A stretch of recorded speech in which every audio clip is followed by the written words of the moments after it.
Morning, this is Rod Bazell with UAB Planning, Design, and Construction. It's about 10:30 a.m. on Monday, 7th of November, 2022. I'm standing out on the north entrance of Campbell Hall. We're going to test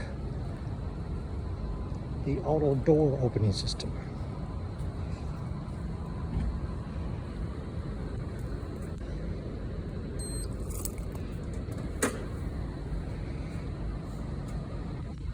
It was, when it closed previously, it was slamming hard on the outside. Inside door was fine. Outside door was slamming very hard. So I would say that's a good repair.